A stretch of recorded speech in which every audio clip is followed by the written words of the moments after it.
અચાનક ગેસ્ટ આવી જાય, ઘણીવાર અચાનક મીઠું ખાવાની ઈચ્છા થાય અથવા તો ક્યારેક કોઈ પ્રસાદમાં કે તહેવારમાં જ્યારે પણ હલવો તૈયાર કરવાનું થાય ત્યારે તમે એકવાર આ નવી રીતે હલવો જરૂર ટ્રાય કરજો. ખૂબ જ સારા સ્વાદ સાથે તૈયાર થશે, ઓછા ઘીમાં તૈયાર થશે અને એકદમ યુનિક ટેસ્ટમાં આવશે. રેગ્યુલર જે તમે રવાનો શીરો કે હલવો ખાવ છો તેનાથી થોડો યુનિક ટેસ્ટ રહેશે અને બનાવવામાં પણ મેથડ એકદમ સરળ રહેશે.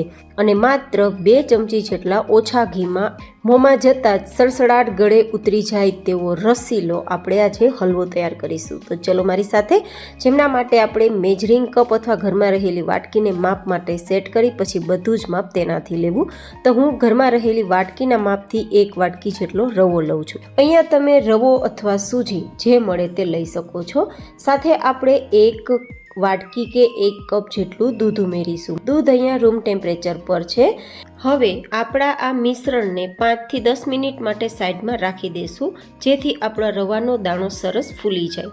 હવે એક બીજી પેનની અંદર જે વાટકીથી રવો અને દૂધ લીધું છે તે જ વાટકીથી 3 વાટકી ભરીને પાણી લેશું અને તે જ વાટકી ભરીને આપણે મીઠાશ માટે ખાંડ લેશું.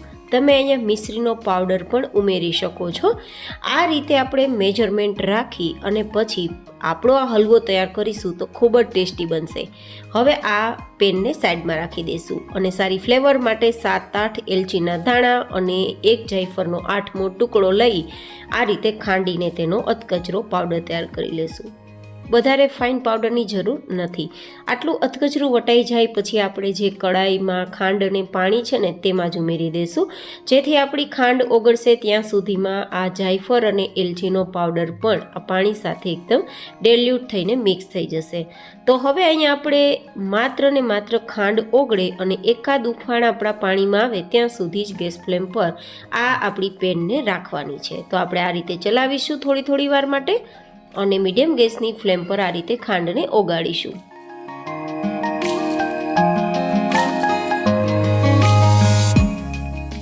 હવે ખાંડ પણ ઓગળી ગઈ છે અને પાણીમાં 1-2 ઉફાણ પણ આવી ગયા છે. તો હવે આપણે આપણી પેનને નીચે ઉતારી લેશું અને 7-8 મિનિટ જેવો સમય થઈ ગયો છે અને આપણો રવો પણ સરસ ફૂલી ગયો છે. જો હું તમને બતાવું, એકદમ સરસ બધું બેઝ ભેગું પણ થઈ ગયું છે. રવાનો દાણો એકદમ સરસ મેશી થઈ ગયો છે, એકદમ ફૂલી ગયો છે.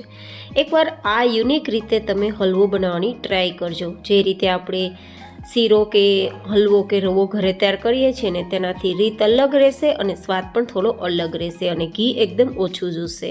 તમે જોઈ શકો છો દાણો એકદમ સરસ ફૂલી ગયો છે. તો હવે આપણી આ કડાઈને ગેસ ફ્લેમ પર રાખીશું. ગેસની ફ્લેમ ધીમી રાખી આ રીતે સતત ચલાવીશું. માત્ર 2-3 મિનિટ જેવો સમય જશે ને ત્યાં બધું જ બેઝ આ રીતે ભેગું થવા લાગશે અને કડાઈને છોડવા લાગશે.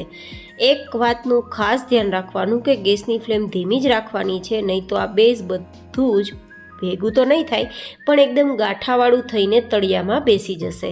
તો આ રીતે સતત ચલાવવાનું અને ગેસની ફ્લેમ એકદમ ધીમી રાખવાની. તો તમે જોઈ શકો છો 2-3 મિનિટમાં જ આ બધું જ બેઝ ભેગું થઈ ગયું છે. કડાઈ એકદમ ખાલી થઈ ગઈ છે અને બધું જ ચમચામાં આવી ગયું છે ને એકદમ ગાઈઝ યુનિક રીત.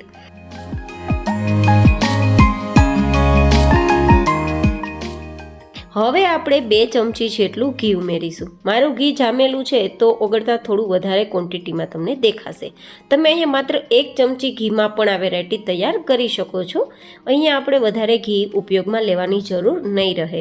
તેમ છતાં એકદમ રસીલો અને રસકસતો આપણો હલવો તૈયાર થશે. જેનું કારણ છે આપણે ઉમેરેલું દૂધ, કારણ કે દૂધ છે તે માવાનું કામ કરશે પ્લસ દૂધમાંથી ઘી પણ રિલીઝ થાય છે. તો અહીંયા ઓછા ઘીમાં આ વસ્તુ તૈયાર થઈ જાય છે.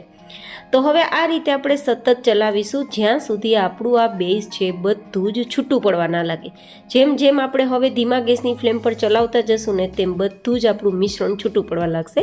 કારણ કે હવે આપણો જે ફૂલેલો દાણો છે જે ભેગો થઈ ગયેલો હતો તે દાણો જેમ જેમ શેકાશે તેમ તેમ છૂટો પડવા લાગશે અને ઘી પણ બહાર નીકળવા લાગશે. કારણ કે આપણે ઉમેરેલું જે દૂધ છે ને તે બધું જ રવાએ પી લીધું હતું અને પરિણામે હવે ઘીને નહીં પીવે પણ ઘીને છૂટું પાડશે. તો આ રીતે થોડીવાર ચલાવતા તમે જોઈ શકો છો કે એકદમ દાણો છૂટો છૂટો થઈ ગયો છે. તો હવે આપણે અહીંયા 1/4 કપ અને ચમચીથી જોઈએ તો 4 ચમચી જેટલો ચણાનો લોટ ઉમેરીશું. ચણાનો લોટ ઉમેરવો ઓપ્શનલ છે, પણ જો ઉમેરશો તો એકદમ સારો ટેસ્ટ આવશે અને મોંમાં જતાં ઓગળી જાય તેવો ફરસો આપણો હલવો થશે. ખૂબ જ ટેસ્ટી લાગશે. તો એકવાર થોડો ચણાનો લોટ ઉમેરીને આ હલવો તૈયાર કરવાની ટ્રાય કરજો. સ્વાદ પણ નવો આવશે અને બનાવવાની રીત તો એકદમ સરળ અને નવી જ છે. આ રીતે થોડીવાર માટે ચલાવવાનું છે જેથી ચણાનો લોટ શેકાઈ જાય. થોડી જ વારમાં આપણે આ બધું જ બેઝ છે તે એકદમ કડાઈને છોડવા લાગશે અને આપણે ઉમેરેલું 2 ચમચી જેટલું ઘી પણ ઉપર દેખાવા લાગશે. જો તમને હું નજીકથી બતાવું, અત્યારે ઘી આપણે જેટલું ઉમેર્યું છે ને તેટલું ઉપર દેખાય છે. જો તમે સાઈડમાં તમને દેખાતું હશે કેટલું ઘી છે. બહુ વધારે ઉમેર્યું નથી તો બહુ વધારે નહીં દેખાય, પણ જેટલું ઉમેર્યું છે તેટલું દેખાય છે. મીન્સ કે આપણું આ બેઝ શેકાઈ ગયું છે, ચણાનો લોટ કાચો નથી. તો અહીંયા આપણે 4-5 ચમચી જેટલા કાજુ બદામના ટુકડા ઉમેરીશું. ડ્રાયફ્રૂટ્સ ઉમેરવા ઓપ્શનલ છે, પણ ઉમેરશો તો ટેસ્ટ સારો આવશે અને લુક પણ સારો આવશે. આ રીતે આપણે આ બેઝ જે ચણાનું અને સૂજીનું છે તેમાં જ ઉમેરી દઈશું, કારણ કે આ રીતે શેકાતા ડ્રાયફ્રૂટ શેકાય તો જશે, પણ આમાં રહેલું ઘી છે તે આ ડ્રાયફ્રૂટ્સમાં મિક્સ થઈ જશે. તો આપણે એક્સ્ટ્રા ઘીમાં ડ્રાયફ્રૂટ શેકવાની જરૂર પણ નહીં પડે. હવે આપણે જે ગરમ કરેલું મીઠું પાણી છે, ખાંડવાળું પાણી, તે થોડું થોડું ઉમેરશું. એકસાથે ઉમેરીશું ને તો બબલ્સ થશે અને એ બબલ્સની સ્ટીમ તમારા હાથમાં પણ લાગી શકે છે. તો આ રીતે આપણે ઉમેરી દઈશું બધું જ પાણી. તમને લાગશે કે આ પાણી વધુ નથી થઈ ગયું, બિલકુલ નહીં.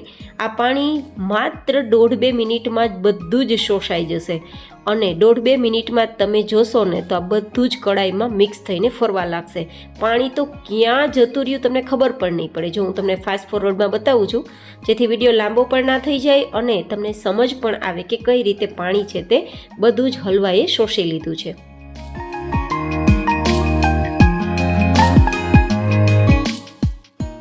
જુઓ તમે, માત્ર 1.5-2 મિનિટ જેવો સમય થયો છે.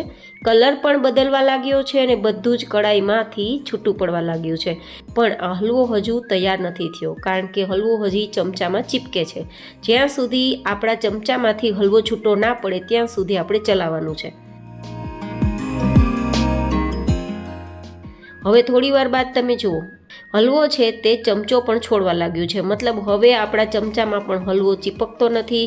કલર પણ પહેલાં કરતાં ડાર્ક થઈ ગયો છે અને શાઇનિંગ આવી ગઈ છે હલવા પર અને એકદમ રસીલો થઈ ગયો છે અને ઉપર થોડું થોડું ઘી પણ દેખાવા લાગ્યું છે. મીન્સ હવે આપણો હલવો તૈયાર છે. તો ગેસની ફ્લેમ બંધ કરી ધેન સર્વ કરીશું.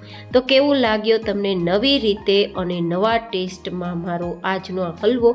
મને ફીડબેક જરૂર શેર કરજો. ફરી મળીશું એક નવી જેમ હેલ્ધી રેસીપી સાથે. ત્યાં સુધી stay healthy and stay happy.